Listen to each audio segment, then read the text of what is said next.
Hi again, everyone. Gary Digital Williams here on the Boxer on Beltway Podcast Network. And the Boxer on Beltway Podcast Network can be heard on Spreaker.com, iHeartRadio, Stitcher. We're on TuneIn, Google Podcasts, I should say.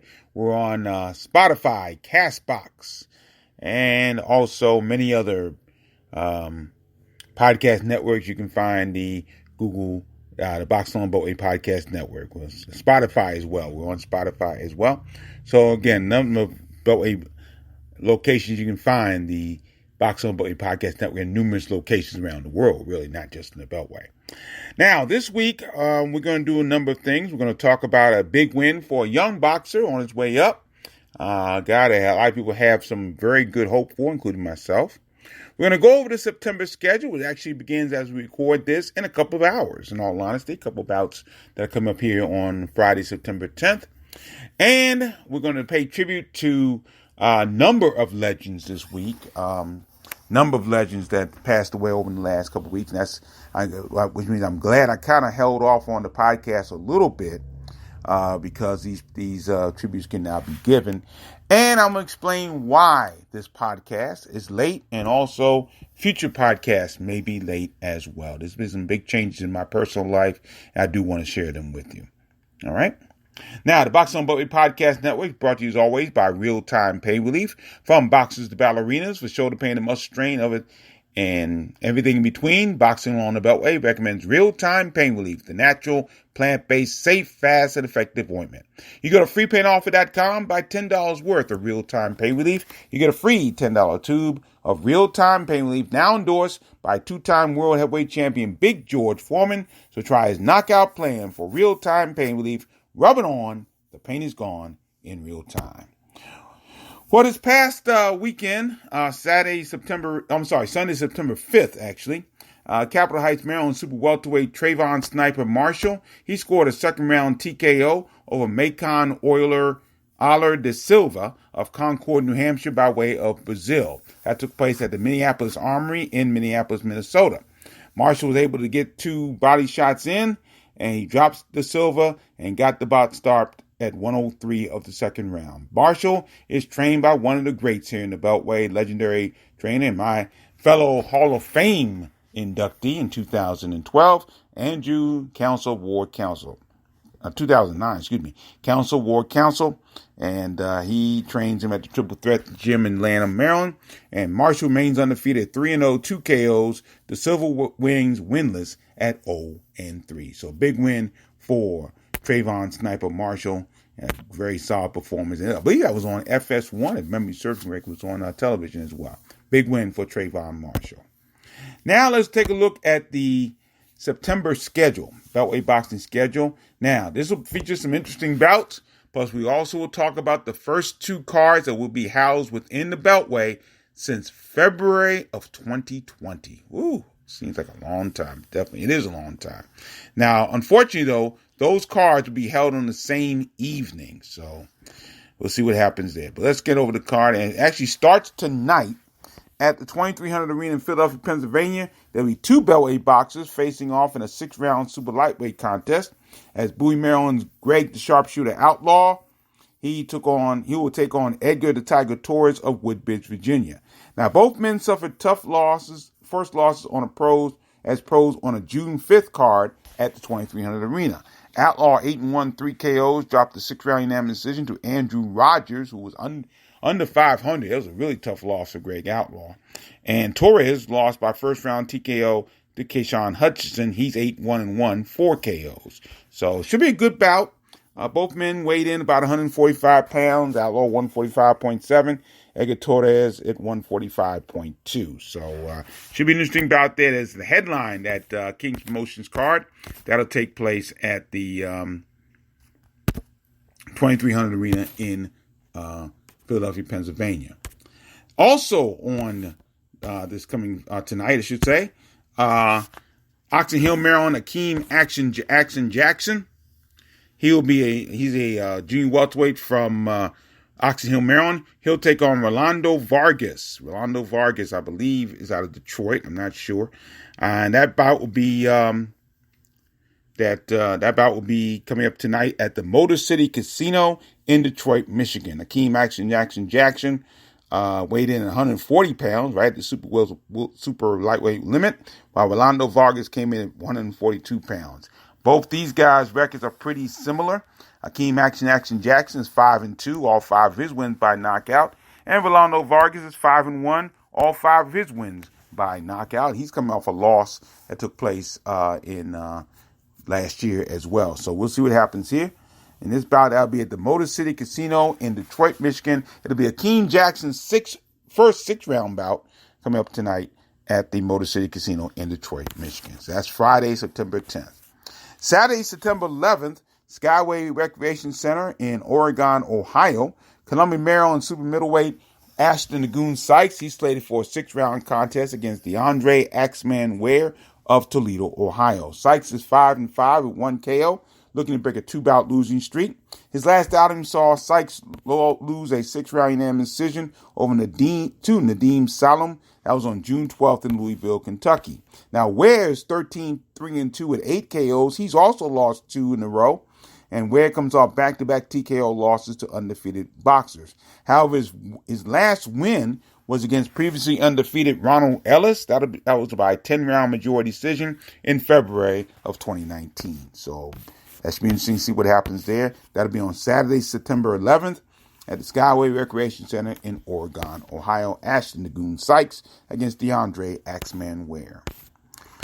Friday, September 17th, 2300 Arena in Philadelphia, Pennsylvania. There are 2 locals looking for opponents on this card. Undefeated Baltimore, Maryland cruiserweight Musin Kaysen is scheduled for action in a 6-round bout. Kaysen is 8-0, 5 KOs, coming off a 3rd-round TKO win over Tristan James on July 23rd at the 2300 Arena. Also, Norfolk, Virginia lightweight Nick Sullivan. He'll be in a 4-round encounter against an opponent to be determined. Sullivan 3-0, 1 KO. Won by a 4-round unanimous decision over Gabriel Chacon on June 11th in Orlando, Florida. Now, another Beltway boxer on the card, welterweight Leonidas Folks of Winchester, Virginia, by way of Baltimore. I hope I pronounced his first name right. He'll take on Isaiah Johnson of Pennsylvania by way of New Jersey in a 4-round contest. Folks is 2-3. He's lost his last 3 contests, including a first-round TKO to Joseph Veazey on July 10th in Vienna, West Virginia.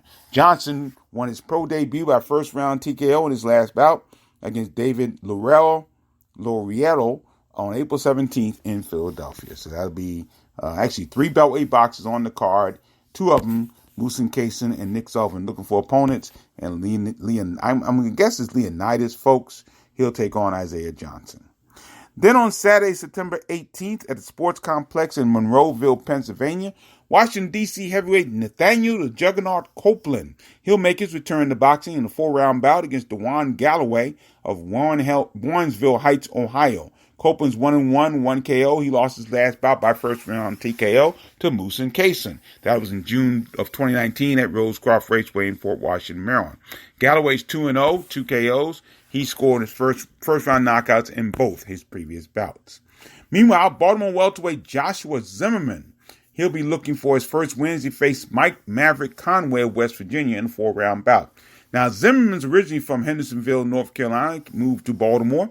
He's lost all 3 of his bouts, by 4-round unanimous decision. He's 0-3. Conway's 3-2-1, 2 KOs. Hasn't fought since February of 2019. That's when he battled another local, David Veras Pena, to a 4-round majority draw in New Cumberland, West Virginia. So, Nathaniel Juggernaut Copeland and Joshua Zimmerman both on this card on Saturday, September 18th at the Sports Complex in Monroeville, Pennsylvania.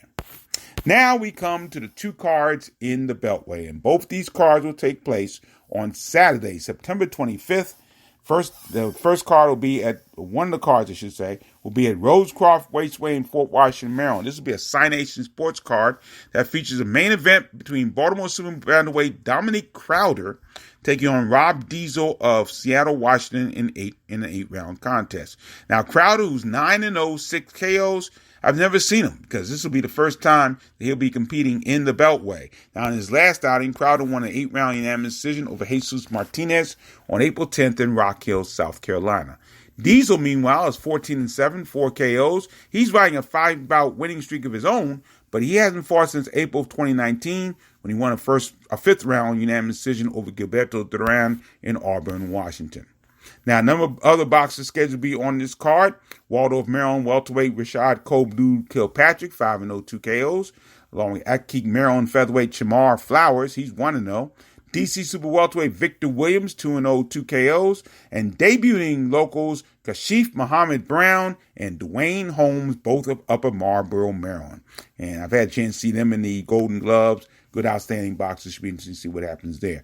And also returning is the undefeated Dark Menace Tierra Brown. Now she has returned to Fort Myers, Florida, and she just has been accepted into the Fort Myers Police Department. And of course, she was a former DC police officer and was once DC Police Officer of the Year. So that's going to be interesting to see what happens there. So Tierra Brown returns. She's 10-0 with 6 KOs. All those boxers are looking for opponents on this card. That's on Saturday, September 25th at Rosecroft Raceway in Fort Washington, Maryland. Now, Saturday, September 5th at the Michael & Son Sportsplex in Sterling, Virginia. This is a Ponytail Promotions and Chad Clinton Promotions card and already has a number of contests that are approved. Baltimore lightweight Mac Pappy Allison IV. He'll be scheduled for a 6-round encounter against Philip Davis of Worcester, Massachusetts. Allison is 11-3-1, 9 KOs, competing for the first time since December of 2019. He scored a first-round TKO over Mike Fowler at the Michael & Son Sportsplex. Davis is 2-4-1, lost a four-round unanimous decision to Steve Moore on April 24th in Philadelphia, Pennsylvania. Davis has also lost to another Beltway boxer, Ibrahima Jawara, in February 2020 in Hanover, Maryland. Returning DC welterweight Deontay Mr. Untouchable Burts. He'll be in a bout scheduled for 4 rounds against Haymarket, Virginia's Juan de la Cruz Rodriguez. Burts is 4-0-1, 2 KOs. He'll be in the first bout since December 2019. He also appeared on that card in Michael & Son Sportsplex. He fought to a 4-round draw with Darrell Harris.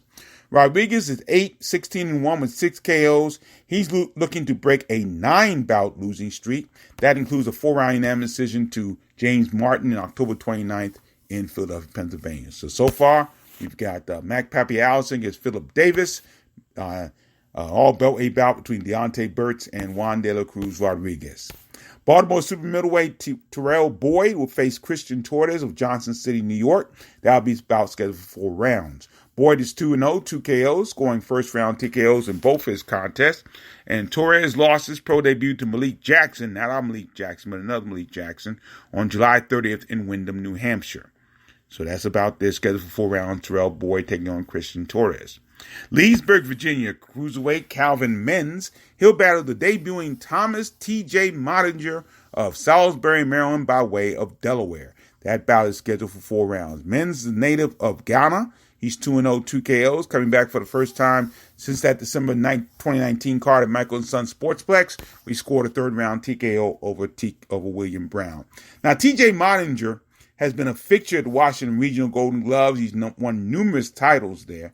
Never did win a national title, but he won a number of Washington regional titles. So that should be very interesting bout there. So Calvin Menz battling Thomas T.J. Mottinger in the bout scheduled 4 rounds.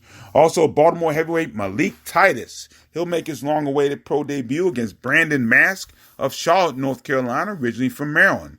Titus was a multi-time regional Golden Glove champion. Meanwhile, Mask is 0-3. He's lost all 3 of his bouts by TKO. Also slated for this card, undefeated Ashburn, Virginia, super lightweight Seth Killer B. Billups. He makes his return to ring after a long absence. He's 11-0, 6 KOs. Manassas, Virginia, super welterweight Joan Planas, not to be confused with Yank Plana. This is Joan Planas, and he is a male boxer, despite the name, Joan Planas. He's 1-0, 1 KO. And all 3 of the Avalar brothers, Wilfredo and Brian Avalar, they both won their pro debuts in November 2019 at LaFontaine Blue in Glen Burnie, Maryland. Meanwhile, Tommy, who could not make his pro debut on that card, in fact, he provided commentary for both his brothers' cards with us here on the Boxing on Beltway Podcast Network. Tommy will make his pro debut on this card. So that's Saturday, September 25th at the Michael & Son Sportsplex in Sterling, Virginia. Right now, yours truly is scheduled to be the ring announcer for that card. So looking forward to that we can get over there. So that's September's schedule. Should be interesting to see what happens going forward. No question about that. Now, I'm going to do some tributes real quickly. A number of tributes in the world of popular culture. I'm going to save the local one for last because that one means a lot to me. All of them do, really, but this one really means a lot to me. No question about that. Now, we lost some legendary actors in the world of entertainment. The first one, of course, was Edward Asner.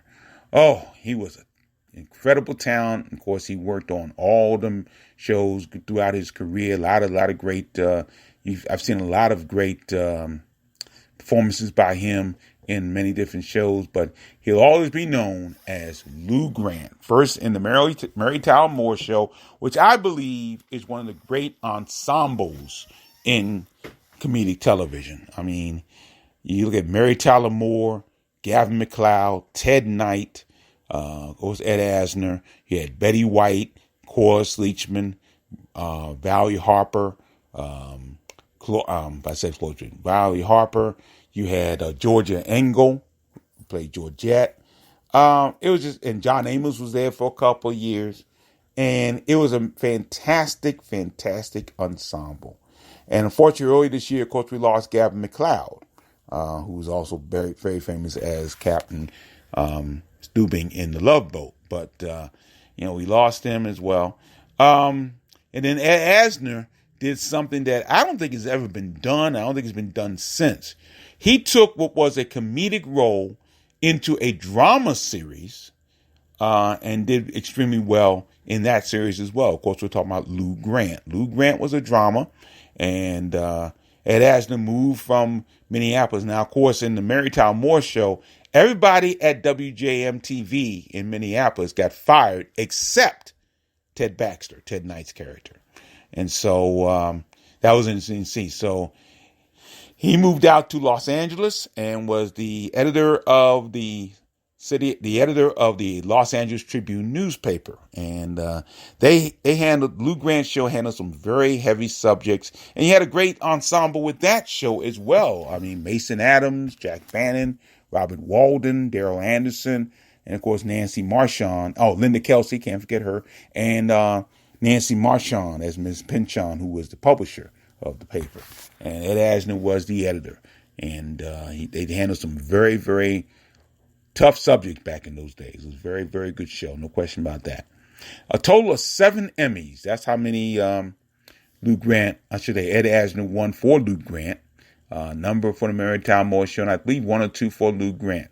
And he was also in other shows. He was, of course, in 2 of the best miniseries I've ever seen. In fact, I have both on DVD, as a matter of fact, in my collection. Rich Man, Poor Man. He played Axel Jordache, the son of, the father of both Rudy and Tom Jordache, played by Peter Strauss and Nick Nolte, respectively. And then he also played in Roots. He was one of the slave captains. He was the one that had a little bit of a conscience when he picked up Kunta Kinte. He had a little bit of a conscience about him. He was an interesting character in that show, too. Just an outstanding actor. No question about that. He would go on to he was in a couple of Insights, which was the religious program I love to watch. He was in a couple of those. And he was in movies such as, he played the elf he played Santa Claus in the movie Elf with Will Ferrell. And he was the voice of a major character in the Disney movie Up. Just a remarkable character and remarkable actor. Acted for many, many, many years, and he's going to be missed. Ed Asner passed away the last couple of weeks. Also passing away this week, as a matter of fact, actually passed in August. It was announced this week, but he passed actually in August. And that's a guy who's also a very good actor in his own right. Best known for his role as Principal Seymour Kaufman on the wonderful TV series Room 222. My father, who was a former teacher, hated that show because it wasn't realistic to him. But I used to love the show. And of course, we're talking about the man by the name of Michael Constantine. Michael Constantine passed away. He was at the age of 94 and had a long career. Not only was in Room 222, he did a number of guest spots. He actually did a guest spot in a very interesting show, part of the Croft Super Show on ABC. He was the sorcerer, and his sidekick, his valet, I guess for lack of a better term, was a woman known as Miss Dazzle, as Michael Constantine used to say. And that was on Electra Woman and Diner Girl, part of the Croft Super Show. And he actually I think he did play that twice during the short run of that show. He was also in the first part 1, of the very last Fugitive episode with David Jansen. He was a bail bondsman who sprung the one-armed man. And actually, one-armed man actually kills Constantine's character in that show. So he was in that as well. He did a Twilight Zone episode called I Am the Night, Color Me Black. Very interesting show. Also starred Ivan Dixon. And he's probably best known to most younger watchers for being the father in the movies My Big Fat Greek Wedding 1 and 2. He was the father in that, and he was very good in that role as well. So that was a great role. His name, once again, Michael Constantine, passed away this week at the age of 94. Actually passed away in August at the age of 94. The other actor we lost was a guy by the name of Art Metrano. Now, many of you may not know him. He's one of those guys that you don't know. I mean, you've seen him, but you don't know his name. Let's put it that way. He's been in many roles. I remember him distinctly in a role in an episode of another one of my favorite series, The White Shadow. He was the agent who's trying to sign Warren Coolidge, the big tall guy for Carver High, to a pro contract right out of high school. And he was the one trying to do that. They brought a beautiful woman to entice him, so to speak, and they tried to get him to be a pro basketball player out of high school. And of course, they talked to a person who had tried to go that same route and ended up washing dishes in a restaurant. And that kind of woke Coolidge up a little bit. But it was a great episode there. He was the manager of Joni and Chachi's group on the TV series Joni Loves Chachi. He played numerous roles. I believe he was in the TV series Making It, which was like the TV version of Saturday Night Fever, so to speak. And he was in that. And just a great actor. Really was a really, really wonderful actor. No question about that. Really good actor. Art Metrano passed away. And then we come to the local one. And this is a guy that, as I wrote on my Facebook page, he was like his radio partner. He was a part of my life for all of my life. His name, Willard Scott. Now, Willard Scott, everybody knows Willard Scott for his role as the weatherman, not his role, but his weatherman appearances on Today program. And many people know Willard Scott for being the one who would honor those who have passed, either reached the century mark in age or past the century mark in age. And he, along with Smuckers, would honor them. But I knew Willard Scott a little bit before then. Of course, Willard Scott, like his radio partner, who I've memorialized earlier, a few years ago, Ed Walker. You maybe heard me talk about him. Ed Walker and Willard Scott were the Joy Boys. The Joy Boys were a radio team here in Washington, D.C., on WRC AM, and they were fantastic. It was just so much fun to listen to. They were great. And they always remained friends, even though they went their separate ways. And Willard Scott, of course, went on to television. In fact, he was always in television. In fact, he was the first person to locally play Ronald McDonald in the McDonald's commercials. He also was the man who played Bozo the Clown when Bozo the Clown became a national figure. In fact, just a little side note here. Willard Scott playing Ronald McDonald and Jackson Weaver, who was the voice of Smokey the Bear.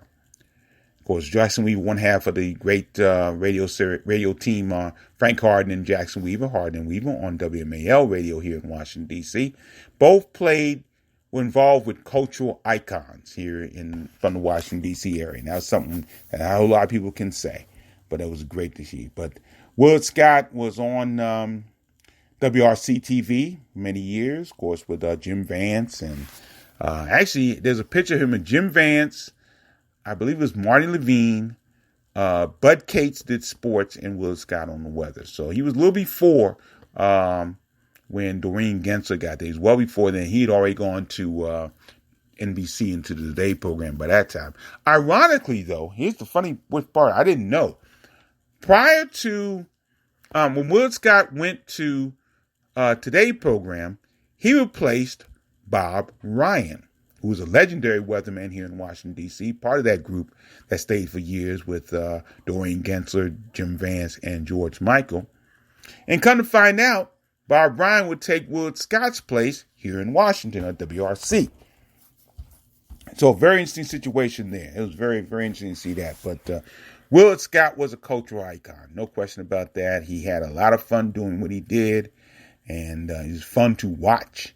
And you never knew what to expect from him. And, of course, many people have made tributes to him, including Al Roker, who calls him a second dad. Was a big mentor to him. He was a great cultural icon. Willard Scott passed away this week as well. So again, some great tributes, some great icons in the world of entertainment here in Washington, D.C. and beyond. Now, let me explain, and I want to be totally transparent with you, why this podcast is so late and why future podcasts may be late as well. Those who know me probably know that my mother, Barbara Williams, was in a rehab facility here in the Washington, D.C. area for about 3 months. And it was tough because the rehab facility, quite frankly, didn't do their job. It's just simple as that. I'm not going to mention a name because they didn't deserve mentioning. And they didn't do their job. In fact, they just sent us a bill recently for the time that she spent there that, quite frankly, we may not even pay because they messed up so much in trying to get her out of there. It was embarrassing. I'll just put it that it was embarrassing the way they acted. It was horrible. No question about that. So now she's living with me and my family. And that has changed my life. No question about that. Because I have to spend time caring for her, much like she cared for me for 57 years. And so I'm caring for her. Now, what that means, especially on the boxing front, that my time involved with boxing coverage may be very limited going forward. I don't see myself right now going to as many boxing cards as I used to, especially not for free. If I'm going to a boxing card, at least for the foreseeable future, I got to be getting some compensation for that.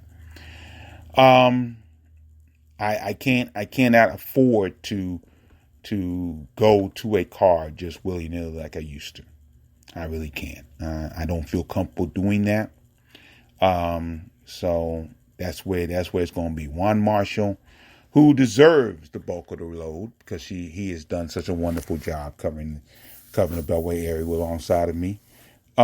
He's done an outstanding job. He continues to do an outstanding job. You see some of the interviews he's had that he put on Facebook. He interviewed Trayvon Marshall after his win on September 5th. He's talked to DeVar for Hardy. These are just some of the recent interviews that Juan has done. He's doing an outstanding job. So my show, the show that's on Saturday, September 25th at the Michael and Son Sportsplex, that may be my last show for a little bit of time, in all honesty, because my number one priority is caring for my mom. My number two priorities are the paying jobs that I have. That includes my tour narrating job at Arlington National Cemetery, as well as my public address announcing job at Coppin State University. So boxing right now really doesn't have a major place in my life at the moment. I mean, it's just the way it is. I mean, it just doesn't have a major place. I'm still going to be around. I'm still going to cover it as best I can, but don't expect a lot of timeliness with my coverage at this point. I just don't have the time. Right now, I really just don't have the time. In fact, it was all I could to get this podcast on the air this week because I was already late with it and I just didn't know when I could do it. And I finally found an area, space of time to do it, so I went ahead and did it for this week. But again, it's going to be a little bit tough for me, so I'm trying to do the best I can. I thank you all for your support, continued support of the podcast. I'm trying to do the best I can. But right now, it's going to be kind of tough. So, Pro-Am Fight Talk.blogspot.com may be the best way to go at the moment for the really up-to-date news. And I will bring it on as best I can here on Boxing Along the Beltway. Just want to let you know that. Thank you very much for understanding. Appreciate it. And that will do it for another edition of Boxing on Beltway Podcast Network. Once again, the Boxing on Beltway Podcast Network brought to you by Real Time Pain Relief. Go to freepainoffer.com, buy $10 worth of real-time pain relief, and get a free $10 tube of real-time pain relief, now endorsed by two-time world heavyweight champion Big George Foreman. Rub it on, the pain is gone in real time. Thanks for joining us, everybody. My name is Gary Digital Williams, and thank you again for your understanding and appreciation. All right, we'll talk to you soon.